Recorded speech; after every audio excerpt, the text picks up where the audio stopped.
Yes breaking చూస్తున్నాం. ప్రముఖ travel YouTuber Anvesh మరోసారి వివాదాస్పద వ్యాఖ్యలు చేస్తున్నాడు. నిన్న హిందువులు భారతదేశంపై అడ్డగోలుగా వ్యాఖ్యానించిన అన్వేష్ మరోసారి తన నోటి దురుసుకు నోటికి పని చెప్పాడు. తాజాగా భారతీయులను హిందువులను ఉద్దేశించి అత్యంత దారుణమైన పదజాలంతో విరుచుకుపడుతున్నాడు. దేశ ప్రతిష్టను దిగజార్చేలా ఆయన చేసిన వ్యాఖ్యలు ఇప్పుడు సోషల్ మీడియాలో తీవ్ర దుమారాన్ని రేపుతూ ఉన్నాయి. రేపైపోయి వెళ్ళిపోతుందా?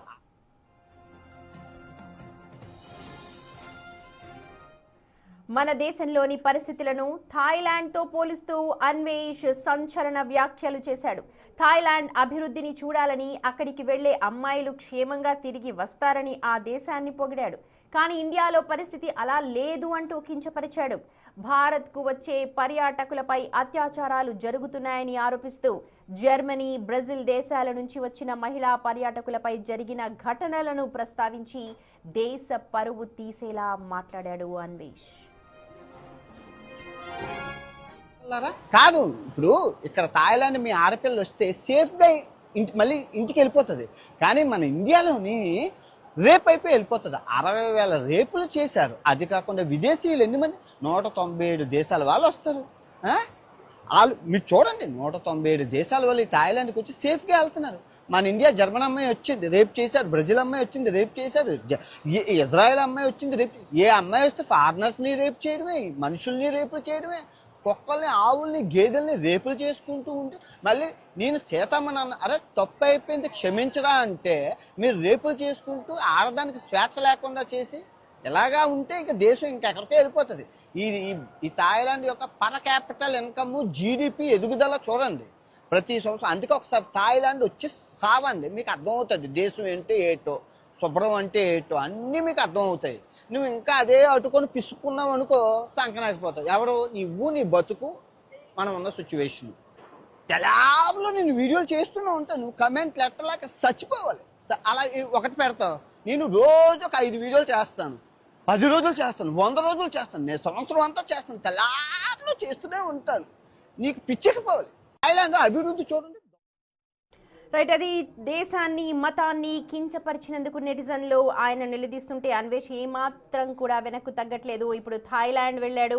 తనను ఎన్ని తిట్టినా, ఎన్ని విమర్శలు చేసినా సరే తాను వీడియోలు పెడుతూనే ఉంటాను, 365 రోజులు పెడుతూనే ఉంటాను, తన పందా మార్చుకోను అని చెప్తూ ఉన్నాడు. ఆ వీడియోలో అన్వేష్ తన వీడియోలో హిందువులను ఉద్దేశించి అత్యంత అసభ్యకరమైన పదజాలం వాడుతూ తిడుతూ అక్కడ కలకలం సృష్టిస్తూ ఉన్నాడు. దేశ సంస్కృతిని, ప్రజల మనోభావాలను కించపరిచేలా అన్వేష్ మాట్లాడడంపై ఇప్పుడు నెటిజన్లు తీవ్ర స్థాయిలో మండిపడుతున్నారు. వ్యూస్ కోసం సొంత దేశాన్ని, మతాన్ని కించపరచడం దారుణమంటూ నెటిజన్స్ ఆగ్రహం వ్యక్తం చేస్తూ ఉన్నారు.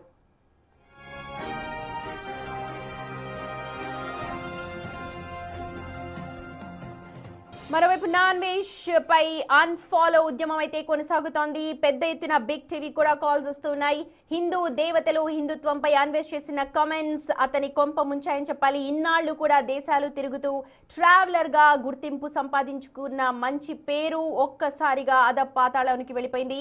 అన్వేష్ పై నెటిజన్స్ ఇప్పుడు తీవ్ర స్థాయిలో మండిపడుతూ అన్ఫాలో ఉద్యమాన్ని కొనసాగిస్తూ ఉన్నారు.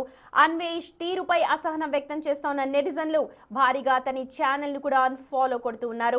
నిన్నటి వరకు ఇన్స్టాగ్రామ్ లో 1.8 మిలియన్ల ఫాలోవర్లు ఉండగా తాజా వివాదంతో కేవలం 24 గంటల్లో అది 1.6 మిలియన్లకు పడిపోయింది.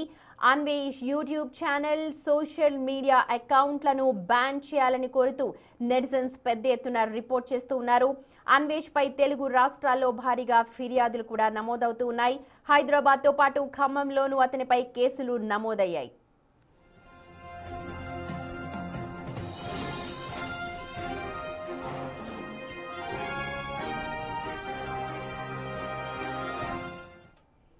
ఇదే అంశానికి సంబంధించి లైవ్ లో జాయిన్ అవుతున్నారు మా ఎగ్జిక్యూటివ్ ఎడిటర్ అశోక్. మరింత అనాలిసిస్ అందిస్తారు. అశోక్, తప్పైపోయింది చెప్పాను అయినా సరే అని చెప్పి ఆ తప్పు క్షమాపణలో కూడా చాలా దుమ్మెత్తిపోశాడు. ఒకవేళ నన్ను క్షమించకపోతే మీరు వచ్చే న్యూ ఇయర్ లో అష్టదరిద్రాలు మీకు అంటుకుంటాయంటూ శాపనార్థాలు పెట్టాడు. క్షమాపణ అడుగుతూనే మళ్ళీ వాళ్ళ థాయిలాండ్ వెళ్ళిపోతూ మళ్ళీ మాట్లాడుతున్నాడు. ఎక్కడ కూడా తగ్గినట్టు కనిపించట్లేదు. కనిపించడం కాదు, బేసిక్గా ఒక మానసిక పరిస్థితి బాగోలేదు అనేది చాలా క్లియర్గా అర్థమవుతుంది. ఒకటి, ఇన్నాళ్ళు విపరీతంగా ఆదాయం వచ్చింది, అది ఆదాయం ఈ నెల నుంచి పడిపోయే అవకాశం ఉంటుంది యూట్యూబ్ నుంచి. రెండోది వరుసగా సబ్స్క్రైబర్స్ బతిమలాడి కాళ్ళు పట్టుకునే ప్రయత్నం చేసినా కూడా పర్టికులర్గా హిందువులు ఎవరు కూడా అతనికి క్షమించడం లేదు. అతను చేసిన కామెంట్స్ అంత వల్గర్గా ఉన్నాయి హిందూ దేవతల మీద, భారతదేశం మీద అతను చేసిన కామెంట్స్ అంత దారుణంగా ఉన్నాయి. కాబట్టి ఎవ్వరూ అతను సపోర్ట్ చేయట్లేదు. గతంలో అతనంటే అభిమానించిన వాళ్ళు, అతని ట్రావెలింగ్ వీడియోలు చూసి అభిమానించిన వాళ్ళు, బెట్టింగ్ యాప్ల మీద అతను మాట్లాడిన తీరుని అప్రిషియేట్ చేసిన వాళ్ళు కూడా ఈరోజు అసహించుకుంటున్నారు.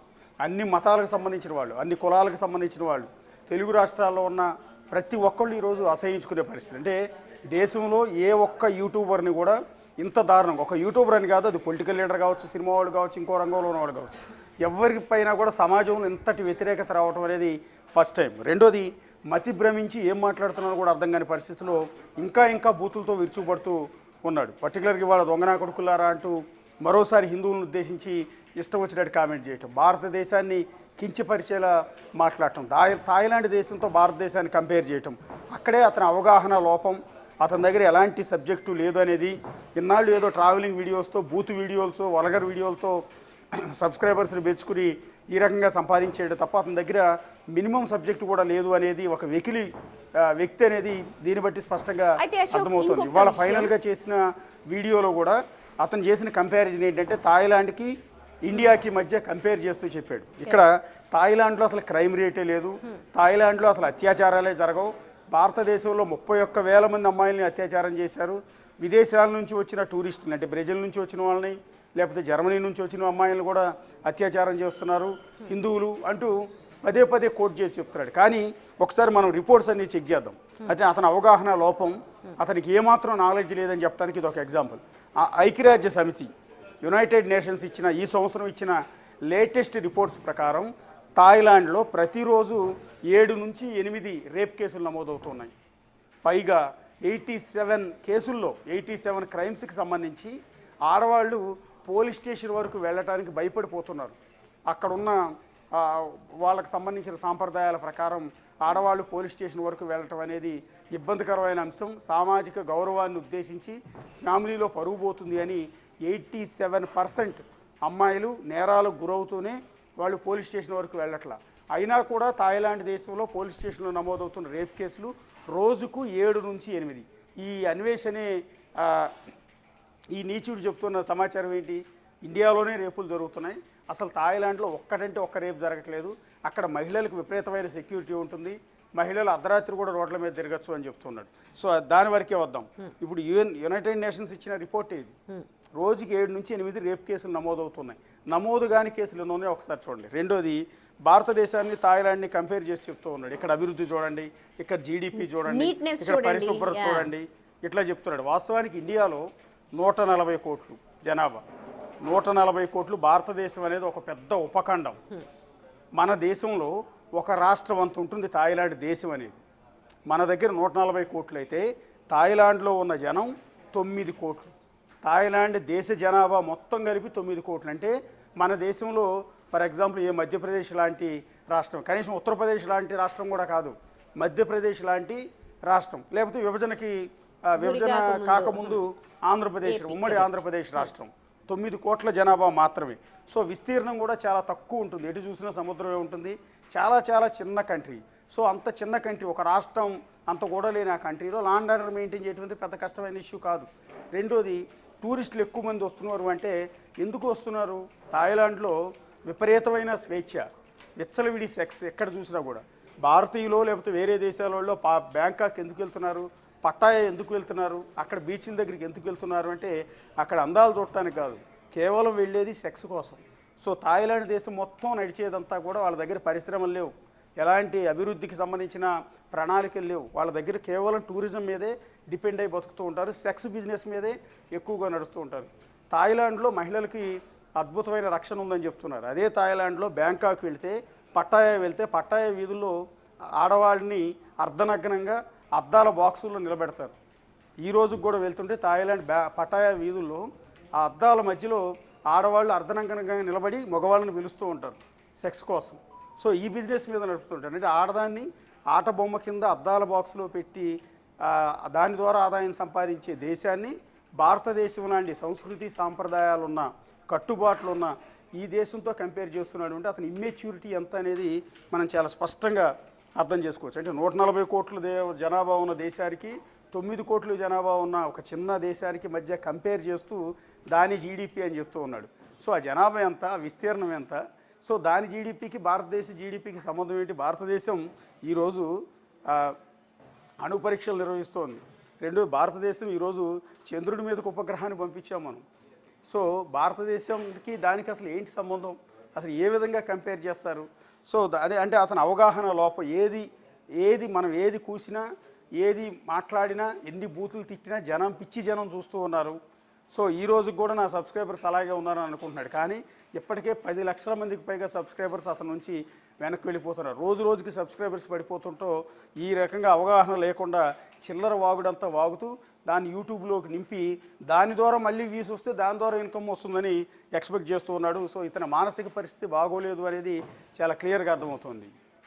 అశోక్, ఇప్పుడు మానసిక స్థితి సరే, రిపోర్ట్ చేస్తూ ఉన్నారు, అన్ఫాలో అయిపోతున్నారు, కానీ దేశ ప్రతిష్టను దిగజార్చుతున్న ఇలాంటి వాళ్ళపైన సుమోటోగా కేసు నమోదు చేయాల్సిన అవసరం లేదా? దీనిపైన న్యాయ నిపుణులు ఏం చెప్తున్నారు? బేసిక్గా ఇప్పుడు వేరే దేశాల్లో ఉన్న వ్యక్తి ఇండియాకు వస్తే తప్ప అతని మీద యాక్షన్ తీసుకోవడానికి లేదు. ఆ లెక్క వస్తే పెద్ద పెద్ద స్కాములు చేసి పారిపోయిన విజయ్ మాల్యా, లలిత్ మోడీ లాంటి వాళ్ళు కూడా లండన్ పోయి దాక్కుంటూ ఉన్నారు. ఇక్కడ వేల కోట్లు ఎగ్గొట్టి వాళ్ళని ఈ రోజు వరకు కూడా వాళ్ళని తీసుకురాలేకపోతున్నాం. వాళ్ళని తీసుకొచ్చి శిక్షించలేకపోతూ ఉన్నాం. సో అలాంటిది ఒక ఆఫ్టర్ ఆల్ ఒక యూట్యూబర్ జనాల వ్యూస్ వస్తే ఆ వ్యూస్ మీద బడి బతికే ఒక వ్యక్తి, ఈ వ్యక్తిని మీద యాక్షన్ తీసుకోవడానికి ప్రభుత్వాలు నడుము కట్టాల్సిన అవసరం ఉండదు. పైగా పరాయి దేశంలో ఉన్న వ్యక్తిని ఈడ్చుకొచ్చేంత ఇది కానీ కేసు అయితే ఫైల్ చేయొచ్చు కదా, కేసు అయితే ఫైల్ చేయొచ్చు. ఎందుకంటే ఇవాళ అన్వేష్ అవ్వచ్చు, రేపు ఇంకొకరు అవ్వచ్చు. దేశ ప్రతిష్ట, ఇక్కడ మహిళలకు భద్రత లేదు. ఎందుకంటే మహిళల భద్రత కోసం ఇక్కడ కేంద్ర రాష్ట్ర ప్రభుత్వాలు అహర్నిశలు పనిచేస్తూ దానికి స్పెషల్ యాప్స్ క్రియేట్ చేస్తూ ఇంత చేస్తూ ఉంటే తన మాటలతోటి, తుచ్చమైన మాటలతోటి తన ఫాలోవర్స్ కోసం అంటే ఇలాంటి మాటలు మాట్లాడే వాళ్ళ పైన కేసులు నమోదు చేయకూడదా? చేస్తున్నారు, ఆల్రెడీ కేసులు చేస్తున్నారు. నిన్న వైజాగ్లో కేసు ఫైల్ అయింది, వాళ్ళు వరంగల్లో కంప్లైంట్ ఇచ్చారు, అక్కడ ఎఫ్ఐఆర్ ఫైల్ అయింది. ఇప్పటి వరకు దాదాపు 28 కేసులు ఎఫ్ఐఆర్ నమోదై ఉన్నాయి అన్వేష్ మీద. ఇప్పుడు ఒక్కసారే కాదు, గతంలో బెట్టింగ్ యాప్ల పేరుతో తన వ్యూస్ కోసం, సబ్స్క్రైబర్స్ని పెంచుకోవడం కోసం, సొసైటీకి నేనేదో చేస్తున్నానని చెప్పుకోవడం కోసం ఇష్టం వచ్చినట్టు బెట్టింగ్ యాప్లు ప్రమోట్ చేసిన వ్యక్తులను ఇష్టం వచ్చినట్టు తల్లులతో సహా తిట్టాడు. ఆ విషయంలో కేసులు ఫైల్ అయ్యాయి. అక్కడితో ఆగలేదు. ఆయన హైదరాబాద్ సిపి సజ్జనార్ గారు ఆయన ఏదో ఇంటర్వ్యూ చేశారని దాన్ని చూసి రెచ్చిపోయి నా వెనక సజ్జనార్ ఉన్నాడు అనుకున్నాడేమో, ఇష్టం వచ్చినట్టు చిల్లర వాగుడు వాగాడు. తెలంగాణ డీజీపీతో పాటు హైదరాబాద్ మెట్రో రైల్ ఎండి వీళ్ళందరూ కలిసి బెట్టింగ్ యాప్లు ప్రమోట్ చేసి 300 కోట్ల రూపాయలు దోచుకున్నారంటూ కొన్ని దరిద్రమైన కామెంట్ చేశాడు. దాని మీద కూడా కేసు ఫైల్ అయ్యింది. తెలంగాణ పోలీస్ డిపార్ట్మెంటే అతని మీద కేసు ఫైల్ చేసింది. స్వయంగా డీజీపీ ఆదేశాలతో కేసు ఫైల్ అయింది. సో కేసులు నమోదవుతాయి. అసలు ఇండియా వస్తే ఈ కేసులు ఇప్పుడు ఐబొమ్మ రవి ఉన్నాడు ఫర్ ఎగ్జాంపుల్, ఐబొమ్మ రవికి అన్వేష్కి కంపారిజన్ మనం ఇక్కడ చూసుకున్నాం. ఇతర భారతదేశాన్ని కించపరుస్తూ, భారతదేశ సంస్కృతి సాంప్రదాయాన్ని కించపరుస్తూ ఈ రకంగా ఇష్టం వచ్చినట్టు కూస్తూ ఉన్నాడు. ఐబొమ్మ రవి అనేవాడు తెలుగు సినిమా ఇండస్ట్రీ మొత్తాన్ని నాశనం చేసి ఆ సినిమాలన్నింటినీ కాపీ చేసి పైరసీ చేసి అతను డబ్బులు సంపాదించాడు. చివరికి అతని కర్మ ఎప్పుడు కాలింది? అతను దొంగతనంగా హైదరాబాద్లో ఉన్న ప్రాపర్టీస్ని అమ్మటానికి వేరే దేశం నుంచి ఇక్కడ దొంగతనంగా వచ్చే క్రమంలో అతను పోలీసులు ట్రాక్ చేసి అరెస్ట్ చేశారు. ఇంకెప్పటికీ అతను జైలు నుంచి బయటకు వచ్చే పరిస్థితి లేకుండా ఈరోజు చేశారు. సో రేపు ఏదో ఒక రోజు ఈ అన్వేష్ అనేవాడి కర్మ కూడా ఇదే విధంగా కాలుతుంది. సో ఆ లోపు ఎన్ని కేసులు పెట్టినా, ఎన్ని సుమోటోల కింద తీసుకున్నా, ఎన్ని కోర్టు ఆదేశాలు చేసినా ఎలాంటి ఉపయోగం ఉండదు. ఇప్పుడు హైకోర్టు చీఫ్ జస్టిస్ని, సుప్రీంకోర్టు చీఫ్ జస్టిస్ని కూడా ఆంధ్రప్రదేశ్లో ఉన్న ఒక పార్టీకి సంబంధించిన వాళ్ళు వేరే దేశాల్లో ఉండి అమ్మనాభూతులు తిట్టారు. ఇష్టం వచ్చినట్టు అసలు మనుషులు చెప్పుకోలేని భాషలో తిట్టారు. ఆ వీడియోలు ఈ రోజుకి రికార్డెడ్గా యూట్యూబ్లో ఉన్నాయి. వాళ్ళ మీద కేసులు నమోదయ్యాయి. ఏం ఉపయోగం? సిబిఐ ఎంక్వైరీ కూడా చేసింది. ఏం ఉపయోగం? వాళ్ళు అమెరికాలో ఉన్నారు, ఆస్ట్రేలియాలో ఉన్నారు, లండన్లో ఉన్నారు. వాళ్ళని అక్కడ నుంచి ఇక్కడికి తీసుకొచ్చే పరిస్థితి లేదు. సో అన్వేష్ మీరు అన్నట్టుగా మానసిక దానికి పాల్పడుతున్నప్పటికీ కూడా ఇక్కడ మనం ఏమనుకోవచ్చు, పిరికి పందగా అభివర్ణించవచ్చు. ఎందుకంటే ఇక్కడ ఉంటే పట్టుకుంటారని తెలిసి థాయిలాండ్ వేరే ప్రాంతాలకు వెళ్ళి పంద కూడా కాదు, మానసిక రోగి అనేది చాలా క్లియర్గా అర్థమవుతుంది. సో ఈ మానసిక రోగిని పట్టించుకోకపోవడం మంచిది అనేది చాలా క్లియర్గా అర్థమవుతుంది. ఇవాళ మనం కూడా దాని గురించి ఎందుకు డిస్కస్ చేస్తున్నాం అంటే ఇతను ఇలాంటి వాడని సొసైటీకి చెప్పడం కోసం మనం ఇలా చెప్పాల్సి వస్తుంది. లేకపోతే ఇలాంటి వ్యక్తులు అసలు మనం పట్టించుకోకూడదు. రెండోది, ఇది సమాజానికి ఇలాంటి వ్యక్తులు హానికరం, అంటే విషం చిమ్మే వ్యక్తులు. వీళ్ళని పెంచి పోషించింది మళ్ళీ ఇదే జనం. ఇతని వీడియోలు చూసి ఇతనికి సబ్స్క్రైబర్స్ దాదాపు 25 లక్షల మంది సబ్స్క్రైబర్స్ ఉన్నారు అంటే ఎంతమంది పిచ్చోళ్ళు ఉన్నారని అర్థమవుతుంది. సో వాళ్ళందరినీ ఇప్పుడు ఇష్టం వచ్చినట్టు తిరుగుతున్నాడు. ఎవరైతే తనని పెంచి పోషించారో ఈరోజు తనకు 8 కోట్ల బ్యాంకు బ్యాలెన్స్ ఉందని చెప్తున్నాడు. సో 8 కోట్ల బ్యాంకు బ్యాలెన్స్ ఎలా వచ్చింది? ఈ 25 లక్షల మంది చూడటం వల్ల, వ్యూస్ రావటం వల్ల యూట్యూబ్ వాడు అన్ని కోట్ల రూపాయలు ఆదాయం ఇచ్చాడు. సో ఇదంతా తను ఎవరైతే పెంచి పోషించారో వాళ్ళందరినీ బొట్టు తిడుతున్నాడు. తనకు పుట్టుకనిచ్చిన భారతదేశాన్ని ఉద్దేశించి ఈరోజు అత్యంత దారుణంగా అతను మాట్లాడుతున్నాడు. ఇప్పుడు అసలు భారతదేశం గురించి ఏం తెలిసి కూస్తున్నాడు అనేది, అన్ఎడ్యుకేటెడ్ ఫెలో అనేది చాలా క్లియర్గా అర్థమవుతుంది. ఏటీఎంల దగ్గర సెక్యూరిటీ గార్డ్గా పనిచేసుకునే వ్యక్తి ఈరోజు ఒక పెద్ద తోపు యూట్యూబర్ కింద చేసింది మనమే. సో వాడు అవగాహన లేకుండా ఏదైనా మాట్లాడతాడు. ఇక్కడ భారతదేశం వేల ఏళ్ల నాటి సనాతన ధర్మం, కుటుంబ వ్యవస్థ, ఆధ్యాత్మిక మూలాల మీద నిలబడింది.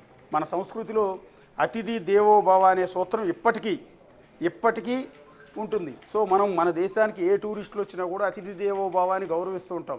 సో థాయిలాండ్లో వాళ్ళకి మెయిన్ ఆదాయమే టూరిజం.